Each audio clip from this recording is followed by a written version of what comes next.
pastor acabou de falar aqui agora sobre nós orarmos pelos governantes, autoridades constituídas. Tem muita gente aí tentando fazer da igreja palanque, tentando fazer dos nossos grupos de WhatsApp comícios, lugares para comício. Mas eu quero dizer para você, eu não estou preocupado com quem vai ganhar.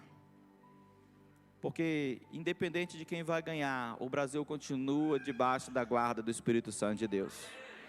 Amém? O Brasil continua. Eu não estou preocupado se é A ou B. Eu não estou preocupado. Eu estou preocupado somente se a igreja está realmente fazendo aquilo que Jesus quer que ela faça.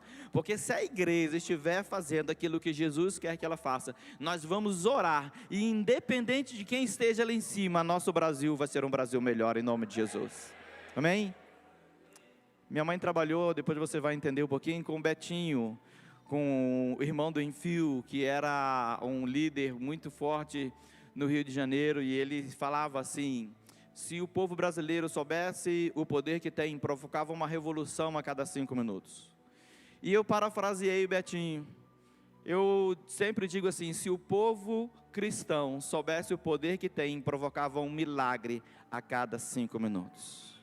Se você soubesse o poder que tem a tua oração, se você soubesse o poder que tem os joelhos dobrados diante do Senhor, se você soubesse o poder que tem um coração quebrantado na presença do Espírito Santo de Deus, você ia estar vivendo milagres em dobros, milagres diários.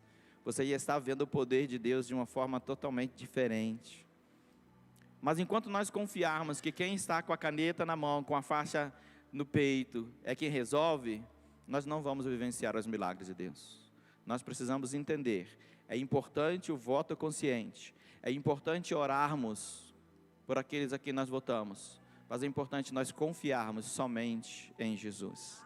A Ele a honra, a glória e o louvor para todo sempre.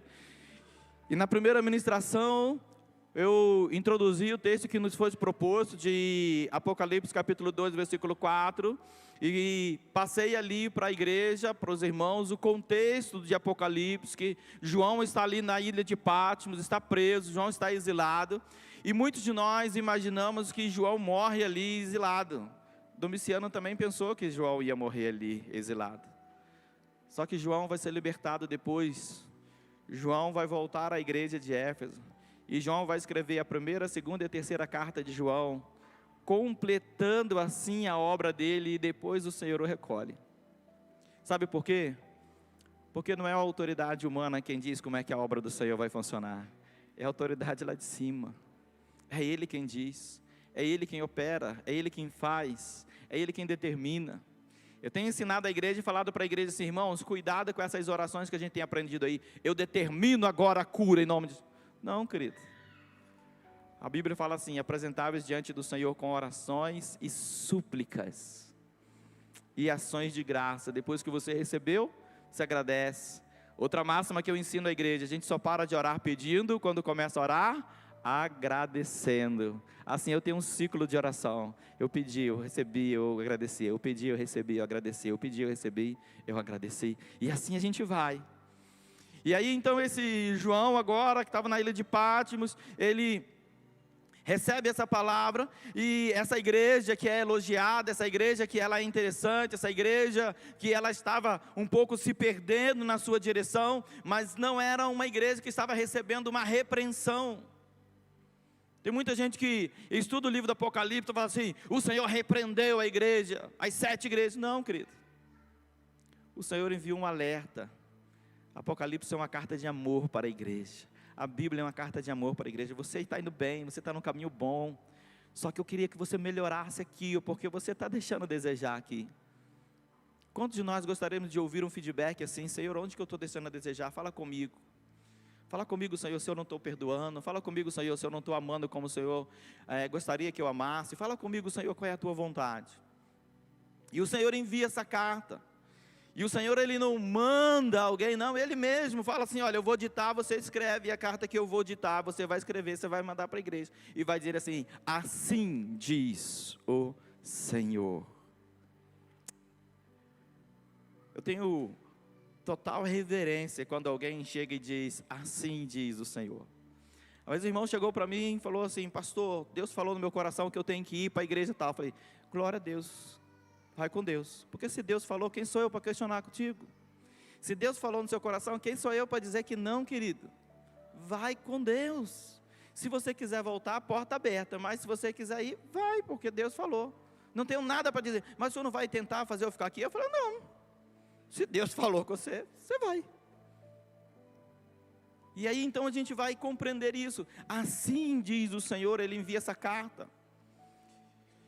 E no versículo 4, Ele diz assim: vocês estão indo muito bem, mas eu tenho contra você que você abandonou o primeiro amor. E daí nós definimos então qual é o grande desafio da igreja. O desafio da igreja do primeiro século, o desafio da igreja do século 21. E se Jesus não voltar, o desafio da igreja do século 50 vai ser o quê? Amar. E amar como Jesus amou. Eu estava dando uma olhadinha ali rapidinho, como é que estava o mundo em 1964. O povo que está aqui, né, parabéns para vocês. Porque em 1964, nós estávamos vivendo um tempo de grande perseguição no Brasil. Em 1964 houve o golpe militar. Em 1964 nós tivemos ali o AI-1, que chegou até o AI-5. E em muitos, né, países aí teve um grande problema. 1964, querido, as pessoas estavam sendo presas só porque estavam 10 horas da noite na rua. Em 1964, você não tinha direito de você falar a verdade. Você não poderia se expressar abertamente as suas opiniões públicas, e você era preso por causa da sua opinião. Em 1964, querido, os quartéis estavam virando grandes centros de prisões, que estavam torturando aqueles que tentavam anunciar a verdade. Em 1964, querido, nós tivemos grandes músicos da música popular brasileira que foram exilados, políticos que foram executados. Em 1964, o mundo estava em perseguição, mas teve um grupo de pessoas que veio aqui em Andradina e disse assim: eu não estou preocupado com a perseguição, eu estou preocupado em fazer a obra do Senhor. E nós vamos fundar uma igreja aqui em Andradina.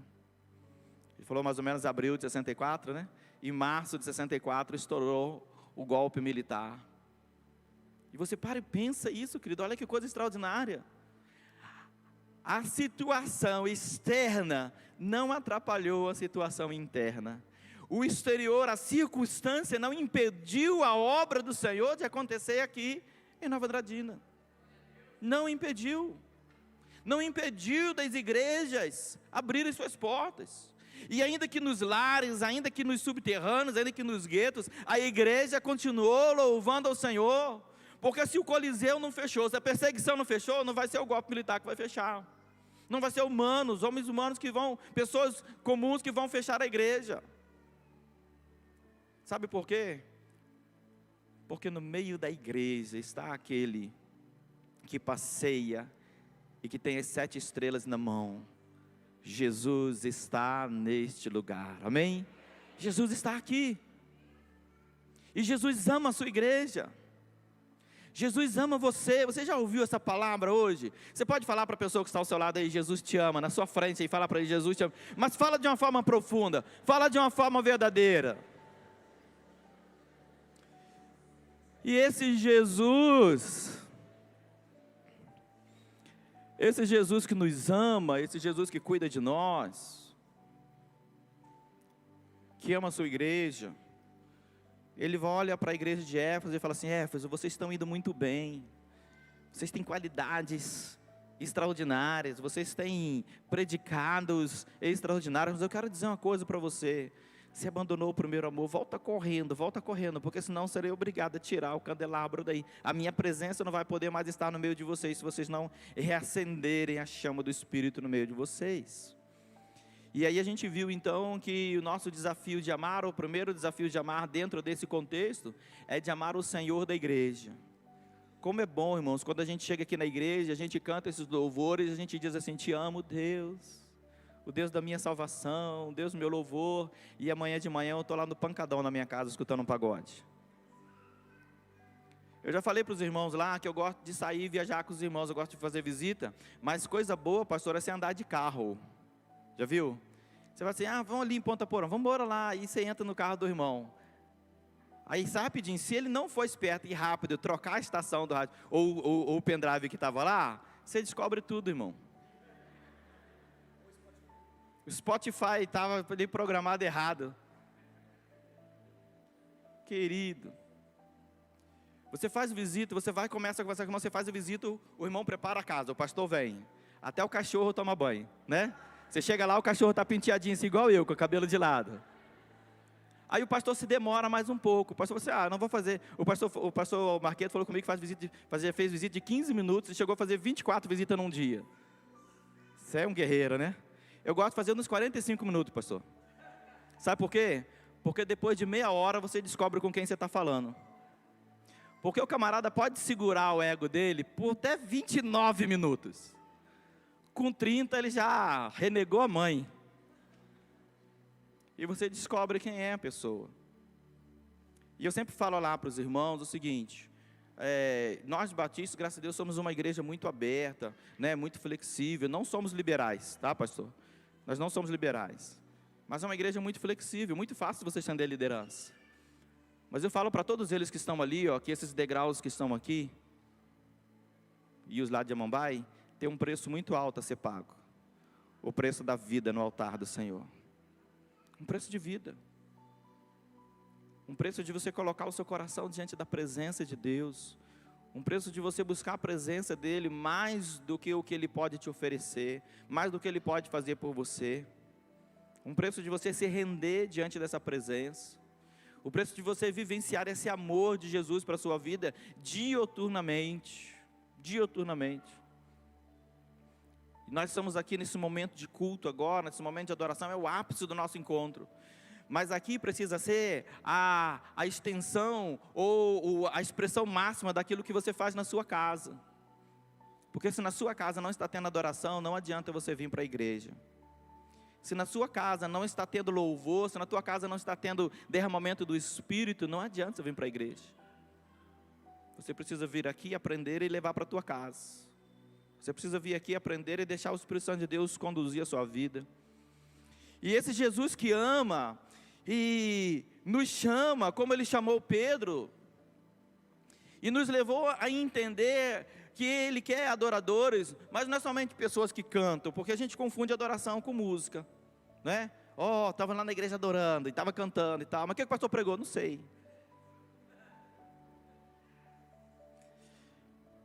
E a gente acha que o pastor tem que resumir a palavra.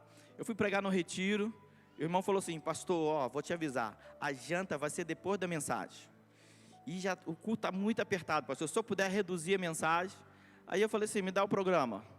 Aí tinha cachorro pulando o bambolê, tinha fogos, tinha apresentação de dança, tinha tudo, show pirotécnico. E eu tenho que reduzir a mensagem. Eu falei, não filho, vocês vão jantar meia-noite hoje. Nem um minuto a menos. E aí a gente confunde adoração com música, a gente confunde adoração com essas coisas, só que adoração é se lançar na presença do Senhor, é se render na presença do Senhor, e muitas vezes em silêncio sentir essa presença e deixar a lágrima correr, deixar o seu coração ser quebrantado, deixar o mover do Espírito Santo de Deus falar com você, e você fala assim, Senhor, como é doce a sua presença. Isso é adoração. E são pessoas sedentas da presença, é adoração.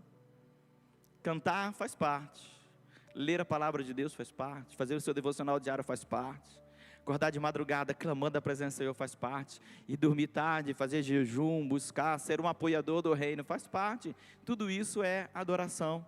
E aí então, quando nós aprendemos um pouco mais, vimos que quando o Senhor olha para Pedro, e Pedro está sendo transformado, Pedro está sendo tocado, Pedro está sendo moldado ali no discípulo, Pedro desiste de tudo e fala assim, vamos pescar, e ele vai pescar. Mas o Senhor olha para ele e diz assim, Pedro, você me ama. Que coisa extraordinária. Eu não sei se é na Coreia, mas um pastor deu um testemunho agora há poucos dias, que para se ordenar um pastor lá, nesse país, eles fazem somente uma pergunta no concílio. Não tem que preparar súmula, não tem que fazer nada. Somente uma pergunta no concílio. Você gostaria de participar de um concílio que somente tivesse uma pergunta? Você gostaria? Você gostaria, pastor? Concílio somente com uma pergunta.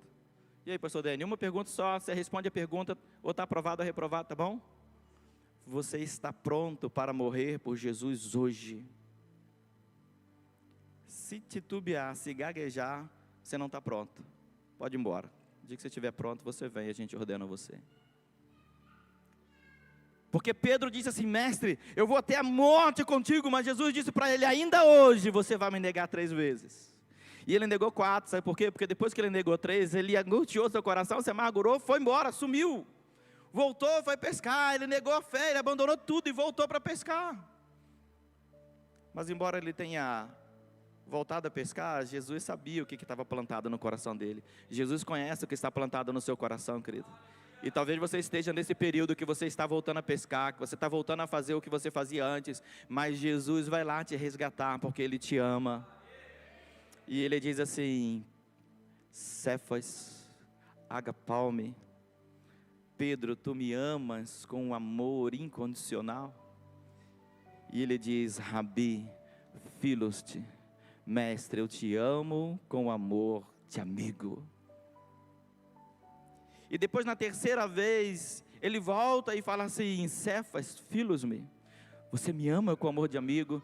Ele quebranta o coração, ele vê que ele não pode mais mentir para o mestre, que o mestre conhece tudo. Ele diz: tu sabes todas as coisas, tu sabes que eu te amo. E só depois dessa declaração ele ouve uma ordem: apacenta as minhas ovelhas. E nós aprendemos então nesse primeiro momento da mensagem que nós precisamos estar aqui não porque a música é boa, não porque o ar-condicionado é legal, não porque o pastor Marqueta é muito gente fina. Não, nós precisamos estar aqui porque nós amamos a Jesus, porque nós adoramos a Jesus. Nós precisamos estar aqui porque a presença de Jesus está aqui. Nós precisamos estar aqui porque aqui é um lugar extraordinário onde o mover do Espírito Santo de Deus acontece. Nós precisamos estar aqui por essa presença. E aí seguimos então e entendemos que amar a Jesus, amar ao Senhor, depende de nós algumas coisas práticas, umas provas práticas, como a prova da obediência. É muito fácil dizer eu te amo, mas quando você tem que obedecer aquilo que a palavra de Deus manda você fazer, coisa simples: ama também o seu irmão, perdoa ele. É tão difícil, é tão difícil. Pastor, eu estou vindo para a igreja, eu estou pronto, eu tenho o curso da UDF, da CDF, do RDF, do CPF, mas não manda eu falar com meu pai, porque meu pai aprontou comigo. Pastor, eu estou aqui para te ajudar, pastor.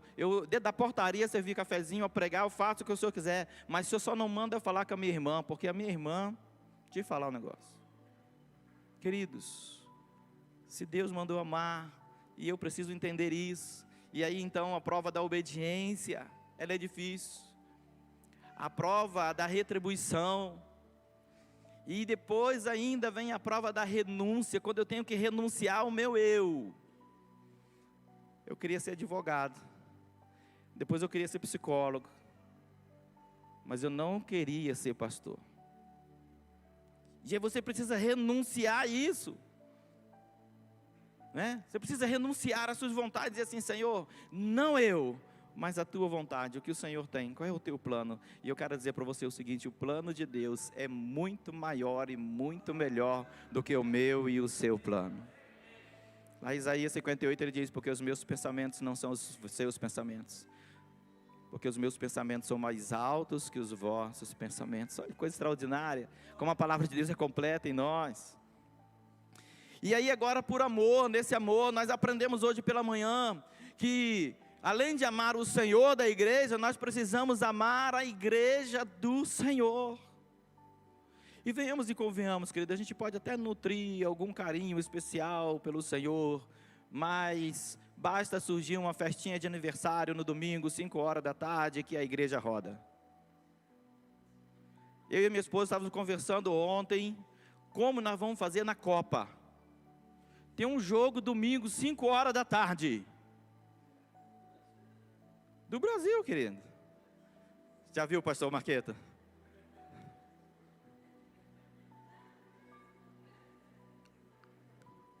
Queridos, eu amo a igreja do Senhor, eu amo. Que igreja amável, que coisa maravilhosa. A minha igreja tem uma palavra, tem o jogo da Copa, não vou poder ir. Pastor, não vou poder ir. Tinha uma irmã lá na igreja do Japão que falava assim: pastor, se Deus preparar, eu vou. Irmão, Deus já fez a igreja. Deus construiu a bagaça, vai lá. Já viu esse negócio de Deus preparar? Você chama para trabalhar.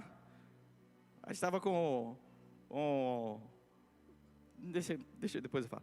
Aí, não, tem coisa que a gente tem que segurar. Calma. E aí, então, nós precisamos amar a igreja. Precisamos amar a igreja do Senhor. Precisamos dedicar tempo. Precisamos nos lançar na obra. Muito bonito essas mulheres fazendo esse curso aqui, assim como eu tenho lá agora em Amambai, está acontecendo o curso da Universidade da Família, Mulher Única. Eu tenho 27 mulheres em formação. A minha pergunta para elas é o seguinte: eu quero saber que no final disso, quantas vão colocar a mão no arado? Porque a formação e a cura é lindo, mas vocês estão sendo curadas para um propósito, para um plano. Não está sendo curada. Eu tenho falado para a igreja o seguinte: Deus não inventou. Deus inventou muito ministério na igreja, amém? Ministério de homem, ministério de mulher, ministério de criança. Deus deu essa ideia. Mas não vi ainda igreja nenhuma que tenha o ministério do esquenta-banco. Já viu? Eu falei assim: irmão, se você aprendeu isso em algum lugar, aqui não tem ministério do esquenta-banco. Aqui você tem que trabalhar um pouquinho. Você precisa colocar a mão no arado, porque senão fica pesado para mim, fica pesado para o seu líder, fica pesado para quem está servindo. Você precisa ajudar. Então você precisa entrar na escala, você precisa se lançar no reino. E aí nós aprendemos hoje pela manhã que nós amamos a casa do Senhor, amamos os irmãos, amamos as pessoas. E amamos, querido, de que maneira? Como estava escrito lá, Efésios 5:25. Assim como Cristo amou a igreja. Você pode falar comigo? Assim. Como que Jesus ama a igreja? Ele se entrega por ela. Se entrega. Ele se entrega, ele se lança. Ele vai na cruz. Por volta das 3 da tarde, ele diz: Tetelestai. Está consumado. E é por isso que eu e você estamos aqui. É por isso que nós temos a oportunidade hoje de ouvir a voz do Senhor. E aí nós aprendemos então que esse amor de Apocalipse 2:4, que nós precisamos voltar a esse primeiro amor, é amar o Senhor da igreja, amar a igreja do Senhor. E esta noite eu quero dizer para você que nós precisamos amar aquele a quem o Senhor ama. Precisamos amar aqueles que o Senhor ama. Vamos ao texto bíblico de Mateus, capítulo 9, do verso 36 ao 38. O aquecimento foi bom, né, pastor? Introdução, tá bom? Mateus 9, de 36 a 38, a palavra do Senhor nos diz assim: ao ver as multidões, Jesus se compadeceu delas, porque estavam aflitas e exaustas, como ovelhas que não têm pastor.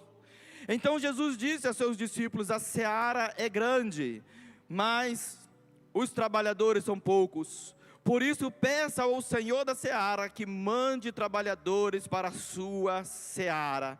O grande desafio da igreja é amar aqueles a quem Jesus ama. E quem Jesus ama são os aflitos, são os necessitados, são os pecadores, como eu e você.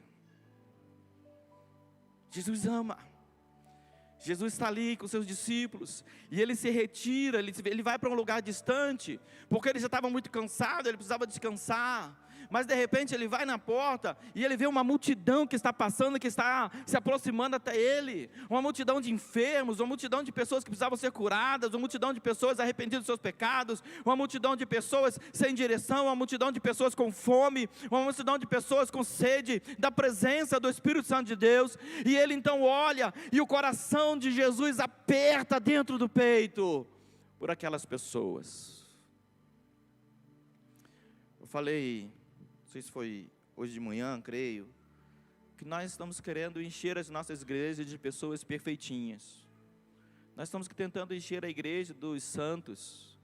Nós não queremos santificá-los, nós queremos que eles venham pronto. A gente quer que as pessoas já venham curadas, já venham transformadas, já venham já saradas, e chega aqui é só trabalhar. A gente quer pessoas perfeitas aos nossos olhos. E aí a gente esquece que o olhar de Deus é diferente. Porque você imagina se Deus não tivesse amado a Davi. Era para ter ido para a guerra, não foi, preguiçoso, lazarento, sem vergonha. Olhou a mulher, ele tinha um harém, mas ele olha a mulher do outro, ele cobiça. Além de olhar, cobiçar, ele manda saber quem é. Aí o soldado informa para ele que ela ali é a mulher do Urias. O Urias está lá no campo lá. Manda ela dar uma voltinha aqui em cima aqui, que eu gostei tanto da silhueta. E aí ela vai. Aí ela engravida. E aí depois que ela engravida, ele vai lá, manda vir Urias, tenta encobrir o pecado dele. Aí Urias é um soldado fiel. Urias é um combatente de guerra. Ele diz assim: eu não posso ficar aqui. Como se nada tivesse acontecido, meu povo está em guerra. Ele pensou como rei e o rei pensou como um plebeu. E aí agora, Davi, sem poder fazer nada, sem saber o que fazer, vai lá, ó, coloca Urias lá na frente do campo de batalha lá, coloca ele no primeiro lá. Tira, só com a espada só, não precisa dar canhão para ele não. Não precisa dar bereta, PT-300, não precisa dar nada para ele. Manda ele só com a espada lá na frente lá, que ele vai vencer essa guerra para nós aí agora. E aí ele recebe o recado de volta: Urias está morto. E aí agora ele vai lá e se casa. Bom, eu estou me casando com ela, agora temos nosso filho, agora tudo vai ficar bem, né? Lembra lá do texto que nós lemos ontem? Eu conheço as suas obras. E aí o Senhor envia um camarada do esquadrão dele ali, chamado Natã, de confiança de Deus ali, e fala assim: olha, você está no erro, meu irmão. E sabe o que Davi faz? Davi vai para o quarto. E Davi ali no quarto, ele escreve o Salmo 51. Você já teve a oportunidade de ler o Salmo 51? Um salmo de arrependimento, salmo de quebrantamento, salmo de entrega. Talvez eu e você não recebêssemos Davi de volta. Eu aprendi lá na igreja do Japão uma coisa: Jesus perdoa, a igreja nem sempre. Mas não era para ser assim. Nós precisamos aprender a amar como Jesus amou. E amar como Jesus amou é perdoar como Jesus perdoou, é acolher como Jesus acolheu, é se entregar como Jesus entregou, é dar a oportunidade de perdoar 70 vezes 7 se for necessário, e se entregar. Então agora nós temos o desafio de amar os aflitos. A igreja precisa continuar sendo o hospital, lugar dos enfermos serem curados, lugar de cirurgia da alma, lugar onde se amputa o pecado, se implanta a santidade na vida das pessoas. Mas elas não vão chegar aqui curadas, elas vão chegar aqui buscando a cura do Espírito Santo de Deus, e só Ele pode fazer. Eu não posso resolver o problema do pastor Marqueto não pode resolver o meu. Apesar com o meu dinheiro, pastor, você pode resolver. Se não pode, na presença de Deus, não. Agora, se nós nos unirmos, damos as mãos e começamos a desejar aquilo que Jesus deseja, a amar aquele que Jesus ama, a se lançar para fazer a obra do Senhor como Ele deseja que nós façamos, querido, as pessoas chegam aqui e falam assim: que lugar de cura, que lugar de restauração, que lugar de quebrantamento, que lugar onde a gente sente o poder e a presença do Espírito Santo de Deus, que lugar onde a gente é restaurado, que lugar onde a gente é curado, igual essas mulheres que vieram aqui essa noite falar desse curso Mulher que Prospera. Elas estão sendo curadas, e eu quero profetizar na vida delas: a cura só começou, está só começando. Vem muito mais, vem muito mais, vem muito mais. E aí então, quem são os aflitos? Aqueles que estão perdidos em seus pecados, sedentos à procura de salvação. Como eu falei pela manhã do jovem que me procurou e falou assim: pastor, eu entrei nesse problema, mas eu não sei como sair, me ajuda, pastor. E você me imagina um pastor com um olhar legalista e fala assim: enquanto você estiver envolvido com isso, você, por favor, não fale comigo. Querido, vem cá, me abraça, chora no meu ombro, me conta como começou, me diz como você está vivendo agora, e o Espírito Santo de Deus vai nos mostrar o caminho de saída. Você vai ser restaurado, você vai ser curado, você vai ser mudado, você vai ser moldado pelo Espírito Santo de Deus. Essa é a multidão que chama a atenção do Senhor, multidão de sedentos, multidão de pecadores. Jesus não tinha problema em buscar os pecadores para restaurá-los. Jesus ama o pecador redimido. Observe, O pecador que está vivendo em seu pecado e não quer deixá-lo, Jesus não tem compromisso com ele. Mas o pecador que se envolveu em seu pecado, e tudo que ele deseja é uma nova chance, é uma nova oportunidade. Jesus foi à cruz e disse: eu estou te entregando uma nova oportunidade. Eu estou comprando o seu pecado com preço de sangue. Eu estou comprando a sua alma, como o pastor cantou aqui lindamente, mas canta bonito ele, hein? Lindo, lindo, lindo. Ainda bem que ele não cantou Yamambai, gente. Eu perdi o ministério aqui dentro. E aí, nós vamos observar aqui que Jesus ama um pecador redimido. Mas isso aos olhos de muitas pessoas é um problema. Observe Lucas 15, versículo 2. Ele diz assim: os fariseus, os escribas murmuravam, dizendo: este recebe pecadores e come com eles. Nós muitas vezes estamos fazendo isso, deixando de lado. Não quero conversa com você, não quero papo com você, quando na verdade a gente precisa ganhar as pessoas pelo relacionamento, ganhar as pessoas pelo dia a dia. Elas vão aprender de Jesus olhando para nós. E como elas vão olhar para nós se elas não se aproximam de nós, se nós não deixamos elas se aproximarem de nós? Precisamos permitir isso, precisamos permitir que o relacionamento faça isso. Jesus ama o cobrador de impostos, mas Jesus não ama o cobrador de impostos que está lá usurpando o povo, não. Jesus ama o cobrador de impostos que foi capaz de subir numa árvore, porque ele era baixinho, igual Israel, mas ele sabia que Jesus ia passar ali naquele lugar. E aí quando Jesus passa naquele lugar, Jesus olha para onde ninguém olhou e diz assim: Zaqueu, desce depressa, porque hoje eu quero estar na sua casa. No final daquele dia, ele diz assim: louvado seja o nome do Senhor, porque hoje a salvação chegou neste lugar. E aquele homem com o coração quebrantado, ele diz assim: olha, eu quero doar metade dos meus bens aos pobres, mas antes eu quero dizer que se eu defraudei alguém, imagina um cobrador de impostos, que já ia na sua casa com 2 soldados romanos da guarda pretoriana. Se você não pagar, ele levava até teus filhos presos. E ele diz assim: se eu defraudei alguém, eu restituo 4 vezes mais, e de tudo que tenho, metade eu entrego aos pobres. Queridos, observe que salvação, que poder, quando Jesus senta na mesa daquele homem, quando Jesus se relaciona com ele, e quando Jesus diz para eles assim: se o mundo te odeia, eu não te odeio, eu te amo, porque eu tenho um propósito especial para a sua vida. Jesus amou o cego.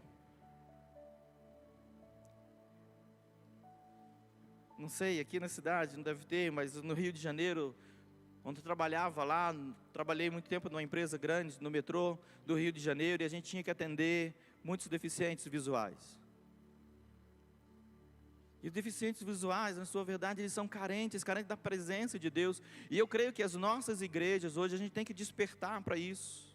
A gente tem que despertar para atender o cadeirante, para atender o cego, para atender o não ouvinte, o surdo. A gente tem que despertar para acolher de volta os necessitados realmente, para que eles sejam amados, para que eles sejam curados, cuidados pelo Espírito Santo de Deus. E aí então, a gente vê que Jesus, quando ele está passando, Bartimeu ouve algo diferente, e Bartimeu agora começa a perguntar: o que está acontecendo? Aí alguém fala assim: ó, Jesus está passando aqui, e ele já tinha ouvido falar de Jesus, ele sabia quem era Jesus, embora ele não conseguisse ver, ele conseguia entender o poder da presença de Jesus, e ele começa a clamar: Jesus, filho de Davi, tem misericórdia de mim. Querido, eu não sei qual é a sua situação hoje, mas tem situações em nossa vida que a gente não consegue enxergar uma saída, e a única coisa que a gente pode dizer é: Jesus, filho de Davi, tem misericórdia de mim. Jesus, filho de Davi, olha para a minha vida. E alguém olha para ele e diz assim: rapaz, tu é chato, você está incomodando. Você acha que Jesus, tão ocupado com aquela multidão que está lá, querendo pegar o autógrafo dele, você acha que ele vai parar para te ouvir? Cala a boca. As multidões diziam assim: você não vale nada, ninguém te ama, você acha que Jesus vai te amar? E ele continuou mais forte ainda: Jesus, filho de Davi, tem misericórdia de mim. Pela segunda vez, pela terceira vez, pela quarta vez, até que Jesus para e diz assim: tragam ele até mim. E de repente alguém olha para aquele cego e diz assim: anima-te, levanta-te, porque ele está te chamando. E quando ele chega ali na presença de Jesus, Jesus podia já ser prático. Jesus podia dizer assim: olha, você está curado, vai com Deus em nome de Jesus, pronto, acabou. Não, Jesus quer se relacionar. Filho, o que queres que eu te faça? Mestre, que eu veja novamente. Filho, a tua fé te curou, vá em paz. Relacionamento de pai e filho, relacionamento de irmão, relacionamento de senhor e servo, relacionamento de amigo. Relacionamento. Jesus podia ter feito algo muito prático e muito rápido, mas Jesus registra o seu amor no coração daquele cego, dizendo assim: filho, a tua fé te salvou, eu conheço a tua fé, eu conheço as tuas obras, vai em paz, a tua fé te curou. Jesus amou o traidor, que embora fosse o tesoureiro, que carregava a bolsa, que usurpava daquilo ali, Jesus sabia do que ele fazia. Ele diz: eu conheço as tuas obras, mas eu vou continuar amando até o fim. Judas se aproxima de Jesus, depois de ter vendido Jesus por 30 moedas de ouro, e aí agora ele dá um beijo em Jesus, mas quando ele dá aquele beijo em Jesus, ele sente o amor de Jesus por ele. Quando Jesus fala: com um beijo você entregou o seu mestre, ele sentiu o amor de Jesus. Ele volta correndo lá na sinagoga, ele volta correndo lá nos fariseus aonde compraram ele, ele joga aquelas moedas e diz: eu não quero mais, solta ele porque eu não posso mais fazer isso. E ele diz assim: o que você fez está feito, faça o que você quiser com essas moedas. E Judas, constrangido com tanto amor, ele se mata, porque ele não tinha como conviver com o remorso de ter entregue o seu melhor amigo nas mãos dos soldados romanos. Eu quero dizer para você que Jesus me amou. Jesus amou o Ataliba. O Ataliba era uma criança de 7 anos, filho de um pai católico e de uma mãe evangélica, todos aposentados em casa, ninguém ia para a igreja. Meu pai era um católico não praticante, minha mãe era uma evangélica batista desviada da igreja, não ia à igreja. Talvez pela vergonha do pecado dela, porque casou grávida. Talvez com medo dos olhares da igreja. Embora o meu avô tenha sido um crente muito fervoroso, a minha mãe tinha decaído da fé. Se casou de qualquer maneira, se juntou com aquele homem que foi o meu pai, que defraudou a casa do meu avô. E aí então nós começamos a nossa jornada. Passamos muita necessidade, passamos muita luta, mas quando eu comecei a me entender por gente, por volta dos 6 aos 7 anos de idade, morávamos em Brasília, e ali em Brasília estudava na escola classe 23, onde todos os sábados ia um grupo, se não me engano, de italianos, tocando pandeiro e sanfona, e eles cantavam louvores, eles faziam um culto todo sábado, e esse culto era para as crianças, para os jovens, para os adolescentes que estudavam na escola. Fizeram uma gincana muito linda, eu era pequenininho, quem me levasse mais visitante naquela semana, e naquele mês iria ganhar uma Bíblia, e eu estava ansioso por aquela Bíblia, porque meus pais não tinham me dado uma Bíblia, eu não tinha uma Bíblia, e eu queria muito ganhar aquela Bíblia, então eu convidava todos os meus primos, convidava todos os meus parentes, e levava lá para aquela reunião, porque eu queria aquela Bíblia. Mais tarde eu descobri que todo mundo ganhou Bíblia, mas eu levei meus visitantes.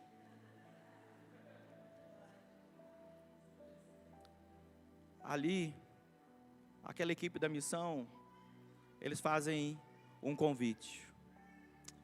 Você quer mudar a sua história? Você pode deixar Jesus entrar na sua vida hoje e mudar a sua história. Você pode deixar Jesus entrar na sua vida hoje e fazer toda a diferença na sua vida. E ao final daquele culto, aquele menino de 7 anos estava com as mãos levantadas, glorificando ao Senhor. Eu e meu irmão mais velho tomamos a mesma decisão no mesmo dia. corríamos para casa, queríamos fazer alguma cena com a minha mãe, colocamos ela sentada, pegamos um copo d'água, e a notícia que nós tínhamos para dar para ela é: nós aceitamos Jesus como nosso Senhor e Salvador. E minha mãe vibrou na presença de Deus. Minha mãe sabia que Deus estava fazendo algo. Depois de algum tempo, nós precisamos retornar para o Rio de Janeiro, onde o meu avô morava, por volta do ano de 1982, eu não gosto de falar data, porque vocês descobrem quando eu estou velho. E aí nós voltamos para o Rio de Janeiro, fomos morar perto do meu avô, porque o meu avô já estava de idade, precisava de cuidados, e fomos lá morar perto dele. E aí, com o meu avô, eu descobri o que é ser um cristão verdadeiro. O meu avô, eu sempre conto para os irmãos que ele tinha uma particularidade: ele gostava de tomar banho, só no sábado. A casa dele era uma casinha bem pequenininha.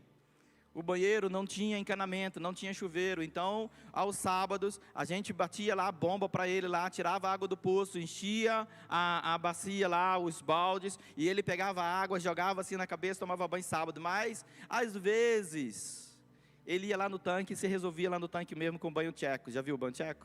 Você pega a água no balde, tcheco. E aí então, mas mesmo com toda essa particularidade, eu quero dizer para você, eu amava dormir na casa do meu avô. Eu amava dormir agarradinho com meu avô, o cheirinho dele era peculiar. Mas eu não dormia na casa do meu avô por causa do cheirinho dele.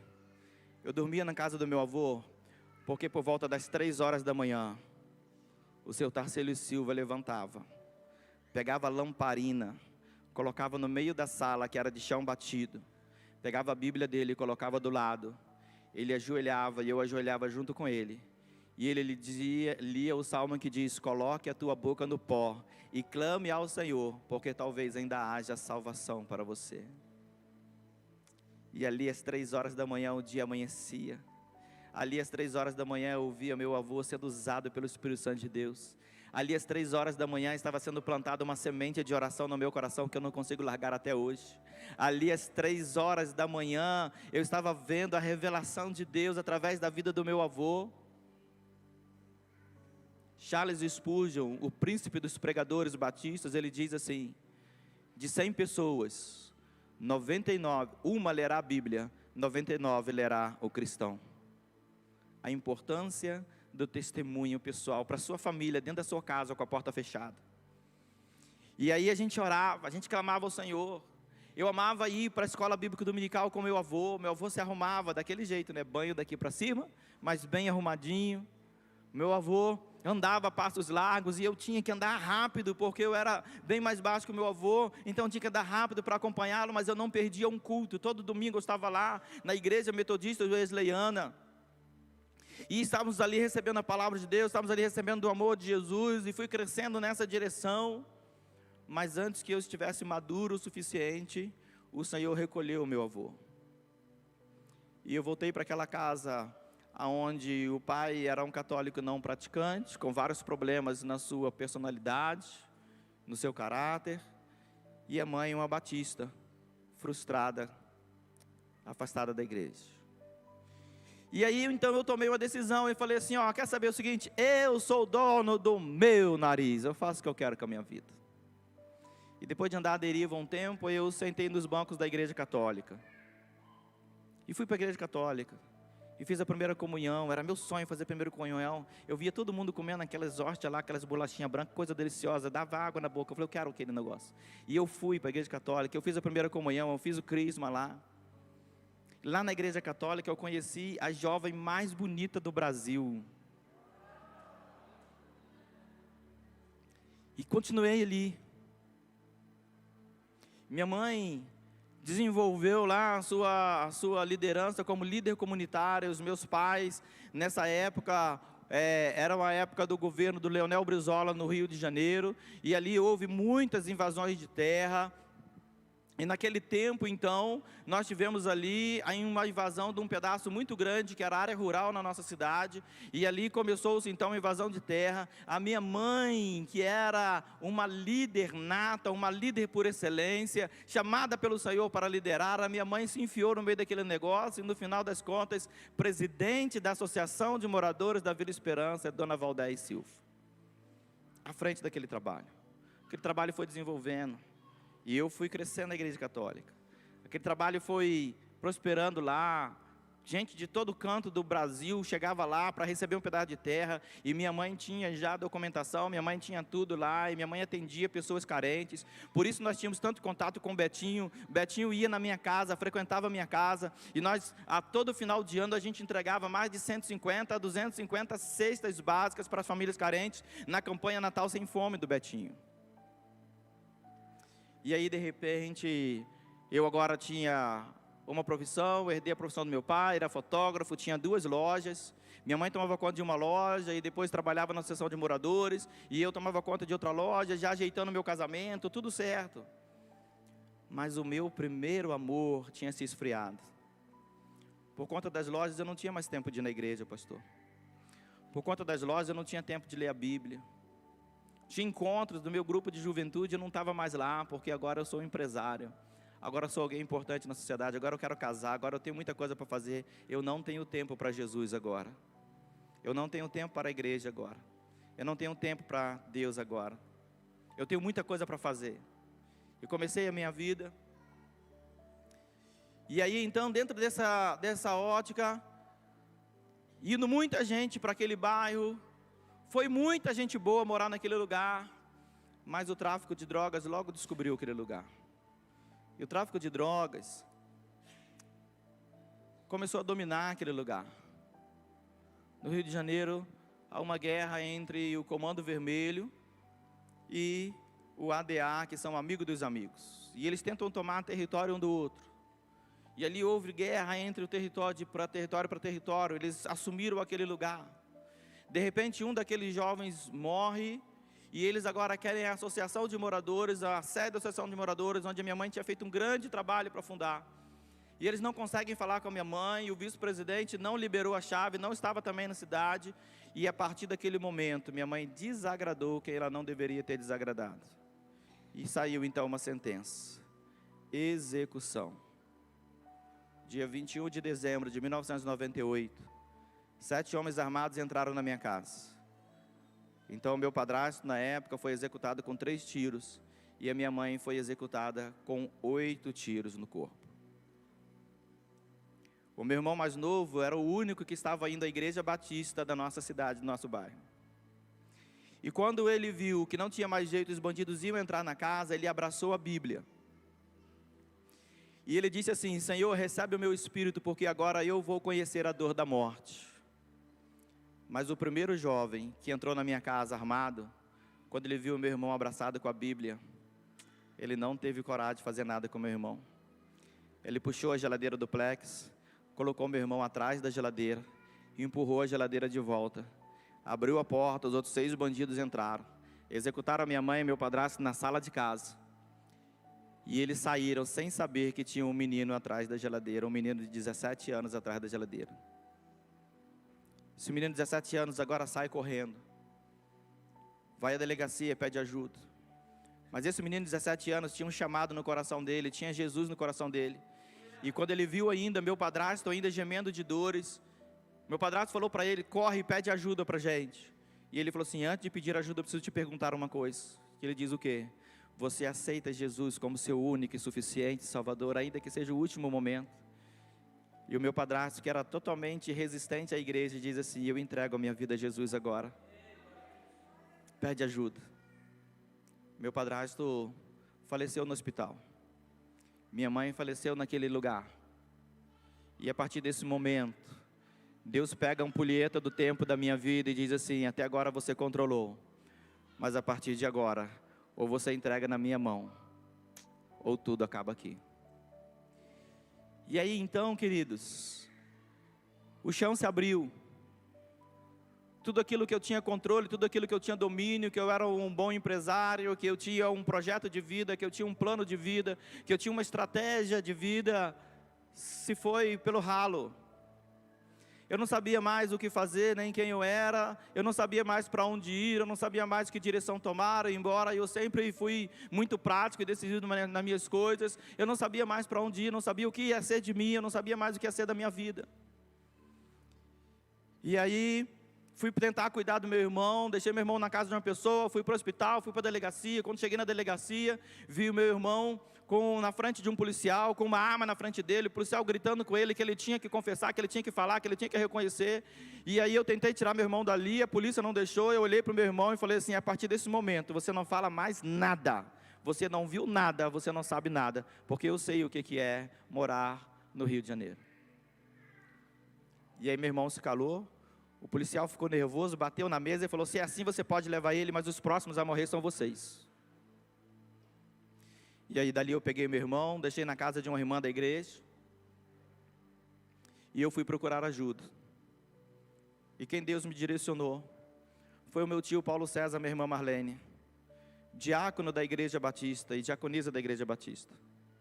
E quando eu peguei meus cunhados e fomos de carro até a casa dele, uma certa distância de 30, 40 quilômetros, quando cheguei lá na casa dele, de madrugada, por volta das 2, 3 horas da manhã, o meu tio olhou na janela, depois de eu ter muito tocado a campainha, ele olhou na janela, olhou lá na brechinha do portão, e ele disse para mim depois que o que veio na cabeça dele é o seguinte: esse menino aprontou alguma coisa, veio aqui para eu resolver o problema para ele, porque ele era militar, ele era fuzileiro naval, da ativa na época. E aí eu entrei e falei: preciso falar com o senhor. E aí quando eu entrei, ele falou: vem aqui. E aí eu entrei, deixei meus cunhados lá fora, e na porta da sala, eu falei para ele: tio, entraram lá em casa e executaram a mamãe e o Geraldo. A reação daquele homem está no meu coração até hoje. Aquele homem grita assim: Marlene, Silvana e Davi, venham até aqui.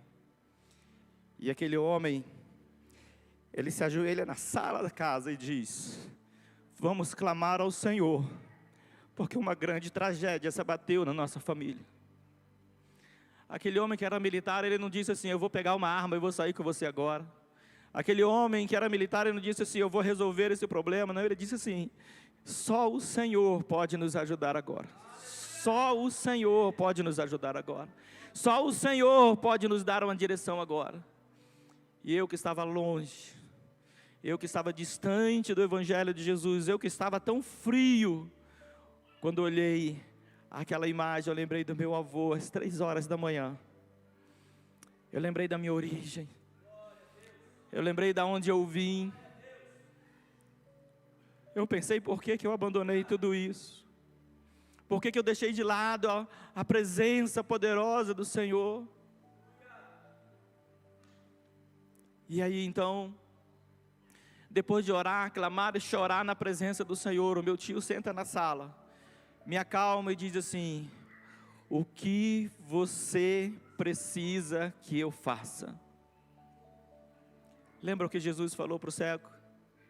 Jesus olha para o cego e fala assim: o que queres que eu te faça? Aquele homem, que era muito mais maduro que eu, muito mais experiente que eu, tinha muito mais autoridade que eu, ele olha para mim e diz assim: o que você quer que eu faça, meu filho? O que você precisa que eu faça? E eu falei assim: tio, os corpos ainda estão lá no hospital, eu preciso ir lá para que eles sejam liberados para o ML, eu preciso procurar uma agência funerária para providenciar o sepultamento.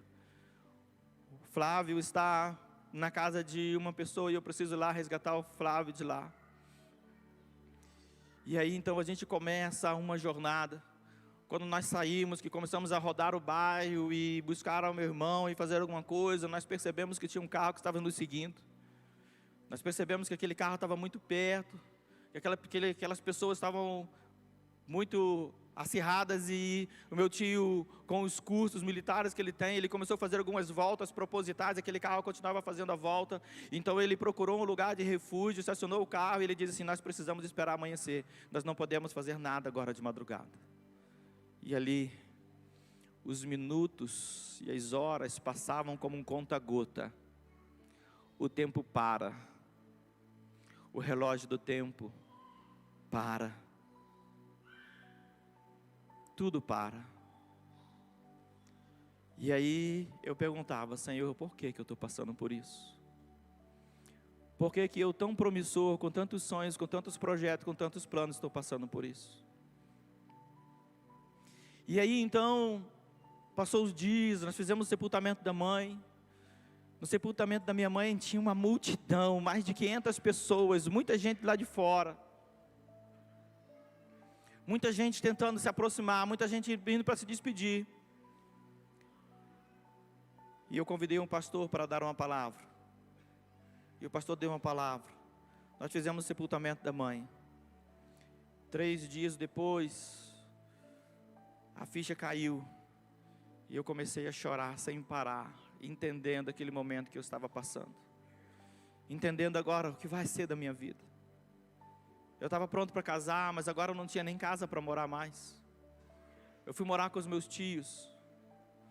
E eu vinha trabalhar na loja. E o meu irmão estava com esse meu tio escondido que morava distante. Lá no IML, quando nós fizemos o reconhecimento do corpo, nós fomos entrevistados por um jornal local. E o jornal local, na sua investigação, descobriu que o meu irmão estava dentro de casa e que presenciou o crime. E o meu irmão publicou o F de tantos anos, e não colocou o nome, mas colocou a letra F, de tantos anos que estava dentro de casa, presenciou o crime, mas foi preservado pelos bandidos. E aí agora começa uma nova caça. Saiu uma outra ordem, execução. E o bandido foi até a igreja onde meu irmão congregava, e falou com o pastor: ou o senhor me entrega ele, ou eu vou morrer no lugar dele ainda hoje à noite. Ou o senhor me entrega ele, ou eu vou ter que fazer uma loucura para achá-lo. E aí o pastor orou com aquele jovem disse: se o senhor me der o dinheiro da passagem, eu vou embora, porque eu tenho parentes distantes. Eu só preciso do dinheiro da passagem e o dinheiro para chegar na rodoviária, porque se eu ficar aqui sem encontrar ele, eu vou morrer, porque foi eu que coloquei ele atrás da geladeira. E aí então, o pastor ora com aquele jovem, dá o dinheiro da passagem para ele, dá o dinheiro do transporte para ele ir. O pastor avisa para a gente o que está acontecendo. E agora meu tio coloca o meu irmão na mala de um carro. A gente se encontra num posto de gasolina. Eu estava de bermuda e camiseta. Meu tio pega a gente, leva para o aeroporto, coloca dentro do avião e a gente vai embora para Brasília, para a casa dos parentes distantes. Lá em Brasília, sem nenhuma peça, nenhuma muda de roupa para trocar. Eu falei: Senhor, o que eu estou fazendo aqui? Se aproximando do final de ano, 21 de dezembro foi o que aconteceu. E aí dia 22, dia 23, Natal não tem mais sentido para nós, nada fazia mais sentido para nós. E toda a família saía naqueles dias para ir para a igreja. O pessoal vinha na casa da minha tia, sabendo o que estava acontecendo, aquilo que a minha tia estava passando, que era a irmã da minha mãe, fazia culto lá, mas eu entrava no quarto e falei assim: eu não quero saber desse Deus. Eu não quero saber desse Deus que fez isso comigo. Eu não quero ouvir essa palavra, eu não quero nada disso. E aí então aquela irmãzinha da casa da bênção vinha, orava, ministrava, falava, mas eu não queria saber. A família toda saía, se arrumava, ia para o culto e eu ficava sozinho em casa. De repente, quando surgia vontade de ir lá, de repente vinha uma voz na minha cabeça que dizia assim: olha, se você for lá, ela vai falar seus pecados todinho na frente de todo mundo, sua máscara vai cair. Aí todo mundo vai saber quem você é. Querido, se hoje eu já não gostaria que acontecesse isso, imagina naquele tempo que eu estava longe. E aí, todo mundo saía, todo mundo ia e eu não ia. Mas de repente, sentado em casa sozinho, enquanto todos estavam na igreja, eu resolvi abrir a Bíblia. E eu não procurei nenhum texto. Eu não fui lá nos textos que o meu avô falava de cor, como o Salmo 37, o Salmo 91, eu não fui lá. Eu abri a Bíblia. Senhor, se o Senhor quer falar comigo, eu quero ver o que o Senhor tem para falar comigo. E a Bíblia abriu em Isaías capítulo 43, versículo 1. Agora sim diz o Senhor que te criou, Jacó, aquele que te formou, Israel: não tema, porque eu te remi. Eu chamei você pelo teu nome, você é meu. Quando você passar pelas águas, elas não te submergirão, os rios não te afogarão. Quando você passar pelo fogo, as chamas não arderão em ti. Porque eu dei homens por ti, nações pela tua alma. Porque você é muito precioso e eu te amei. Jesus me amou quando eu achava que ninguém mais me amava.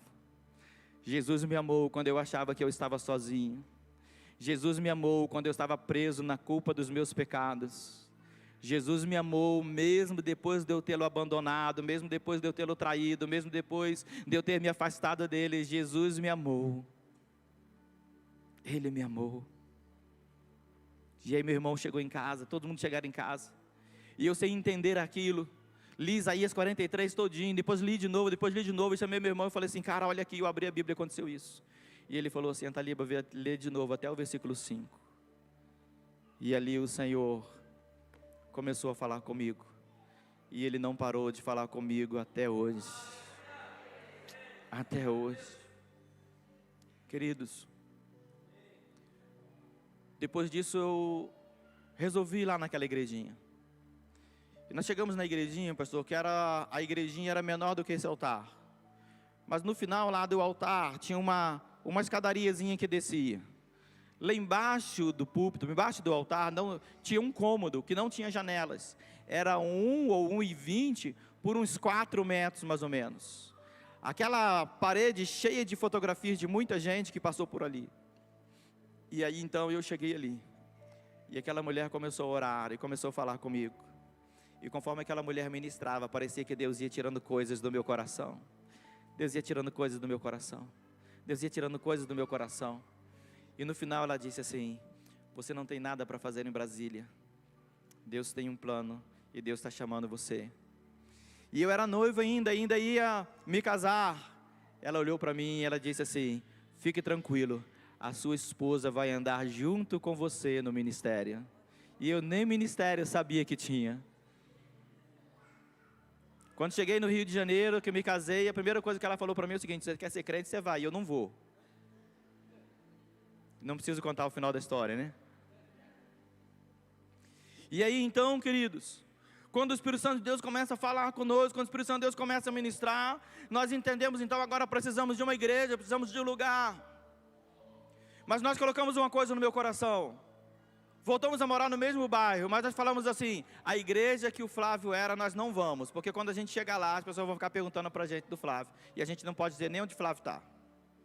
E nós começamos a rodar, a gente pegava moto, viajava 40, 50 quilômetros, ia na igreja.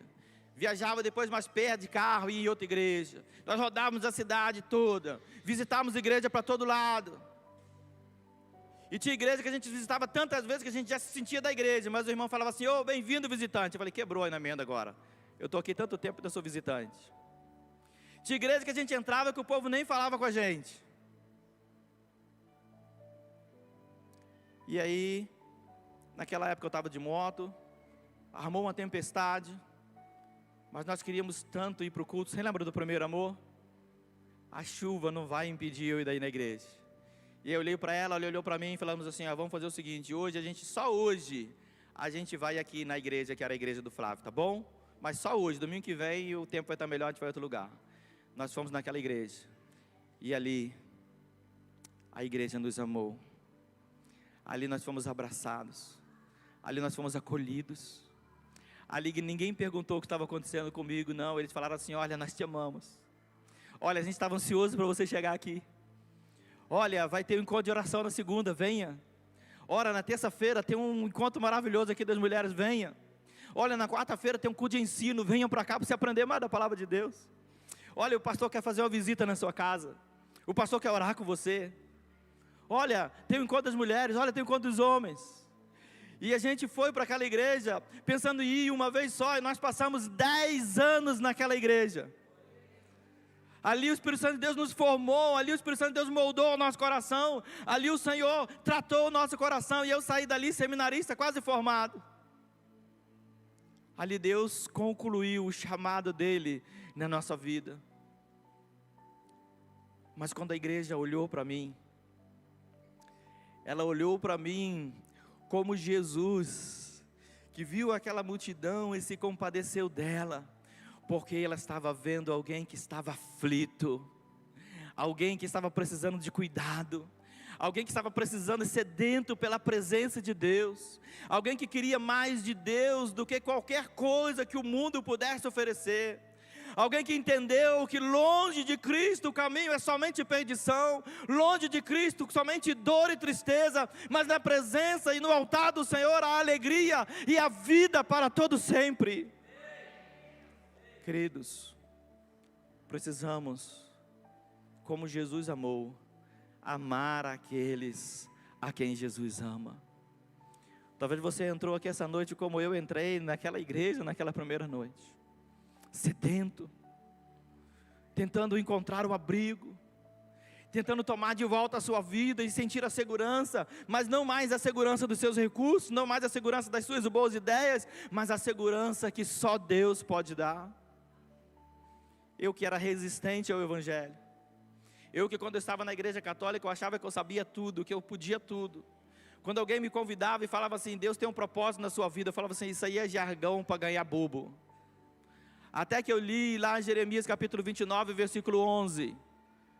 Porque eu bem sei os planos que penso a respeito de vós, planos de paz e não de mal, planos para te dar um futuro e te dar esperança. Cristo é o Cristo da vida, Cristo é o Cristo da esperança, Cristo é o Cristo que ama e que quer amar através da sua vida, Cristo é o Cristo que é o Cristo da igreja e quer que a igreja ame como Ele amou, sem olhar para trás, sem perguntar as coisas, sem tentar saber detalhes, sem julgamento, mas simplesmente abrindo o coração e dizendo, Jesus ama você.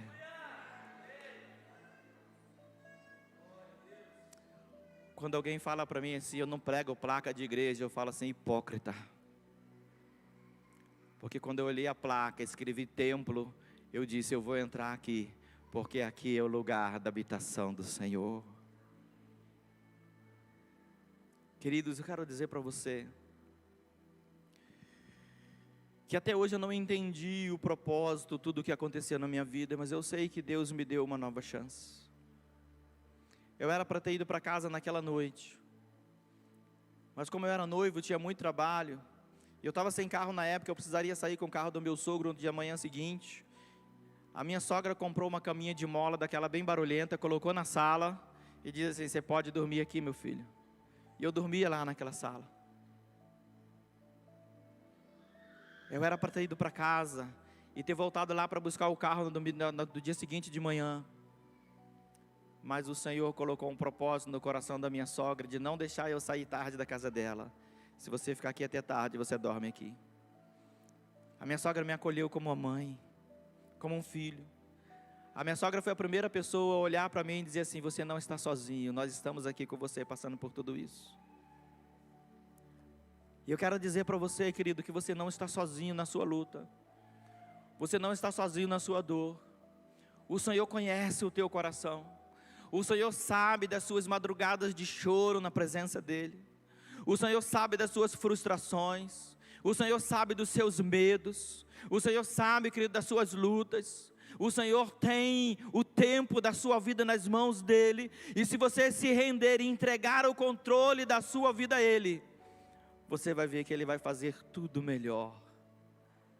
Você vai ver que Apocalipse 21:5 se concretiza na sua vida. Eis que enxugarei dos seus olhos toda lágrima, porque eis que faço nova todas as coisas. Querido, fique de pé comigo agora. Queridos, ao definir a palavra desta noite, eu quero dizer para você que eu não estou aqui para te impressionar. Eu não estou aqui para tentar parecer bonitinho para você, não. Eu estou cheio de falhas, cheio de pecados, cheio de lutas. Mas eu compreendi que se eu colocar a minha vida na presença do Senhor, as minhas lutas vão ser vencidas. Eu aprendi que se eu entregar o controle remoto da minha vida nas mãos do Senhor, Ele domina melhor do que eu. Ele dirige a minha vida melhor do que eu. Ele tem respostas para a minha vida melhor do que eu. Ele tem segurança para a minha vida melhor do que eu. Quando voltei para o Rio de Janeiro, querido, eu voltei com medo. E aí eu me casei. E eu fui morar de novo lá em Brasília. Eu falei, não quero mais saber de Rio de Janeiro, vou para Brasília. E quando eu cheguei lá em Brasília, aquela irmãzinha olhou para mim e falou assim, o que você está fazendo aqui, meu filho? Deus não tem plano para a sua vida aqui.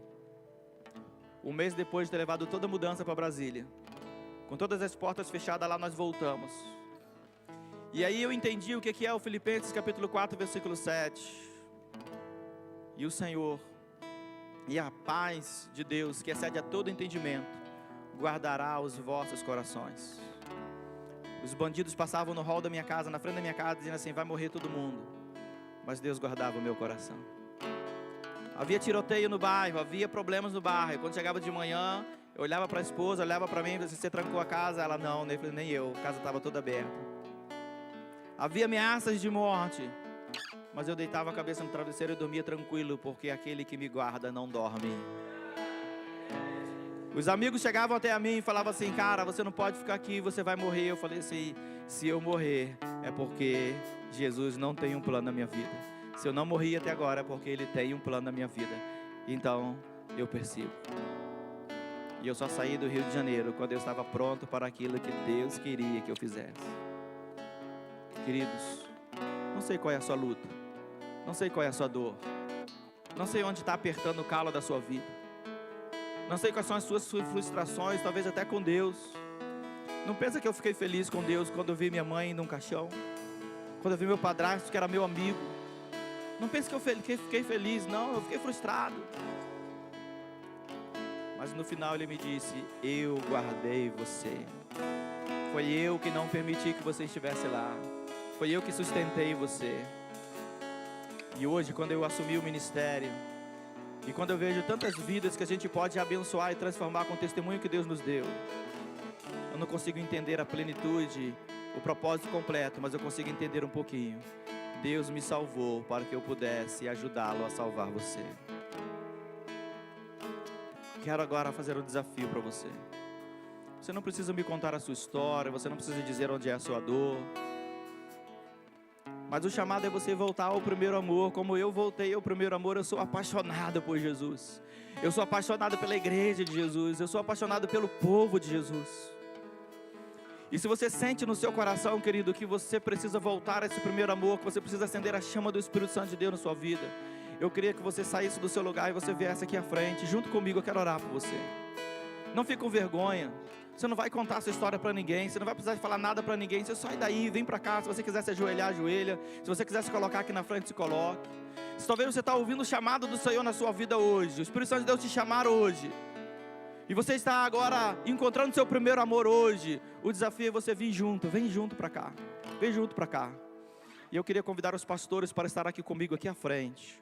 Queria convidar os pastores aqui presentes. Vou estar comigo aqui à frente. O pastor Dani vai estar ministrando. Enquanto o pastor Dani ministra o louvor, eu desafio você, sai do seu lugar. Eu desafio você a entregar a sua vida. Eu desafio você a colocar o seu coração diante do altar do Senhor. Talvez você esteja preocupado, com vergonha que vão pensar de mim, pastor. Eu estou muito mais preocupado com o que Jesus está pensando de mim hoje. Eu estou mais preocupado com o que o Senhor está pensando da minha vida hoje. E meu desafio para você é: entrega tudo ao Senhor. Deixa Ele dirigir a sua vida. Deixa Ele assumir o controle. Entrega o controle para Ele. Chega mais para frente, tem mais gente chegando, E eu quero fazer uma última declaração para você. No dia em que eu resolvi ir à frente, entregar a minha vida para Jesus, parecia que tinha 1 tonelada em cada perna minha. E eu sabia que era o inimigo lançando culpa, eu sabia que era o inimigo tentando me persuadir a não ir. Mas o Espírito Santo de Deus pegou na minha mão, assim como Ele quer pegar na sua mão agora. E Ele quer trazer você aqui à frente. Não por mim, mas pelo Espírito Santo de Deus que está nesse lugar. Eu quero orar pela sua vida. Os pastores estão orando pela sua vida. Sai do seu lugar. Entrega seu coração. Acende de volta a chama do primeiro amor no teu coração, em nome de Jesus. Não resista à voz do Espírito nesse momento, em nome de Jesus. Permita o Senhor falar ao seu coração essa noite, em nome de Jesus.